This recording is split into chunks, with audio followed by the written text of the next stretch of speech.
আজ আমি রান্না করব হাঁসের মাংস। হাতটা দেখে একটু অন্যরকম লাগছে না? তোমরা তো জানোই আমার বিয়ে হয়েছে কয়দিন হলো, আর শ্বশুর বাড়িতে এসে এখনো পর্যন্ত অনেক রান্নাই করেছি, কিন্তু সব রান্নার ভিডিও করা হয়নি। তোমাদের সাথে শেয়ার করছি এই হাঁসের মাংসর ভিডিওটা।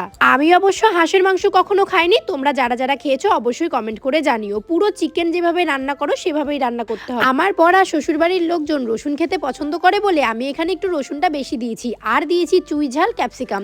আর আগে থেকেই কিন্তু আমি মাংসের মধ্যে লবণ, হলুদ আর লেবুর রস মাখিয়ে রেখেছিলাম। এবার চলো ভালো করে মাংসটা রান্না করে নিই। এরপর এতে দিয়ে দেবো আদা, রসুন, লঙ্কা, পেঁয়াজ বাটা, আর তারপরে দিয়ে দেবো রেগুলার মশলা যেমন জিরে গুঁড়ো, হলুদ গুঁড়ো, লঙ্কার গুঁড়ো, টমেটো।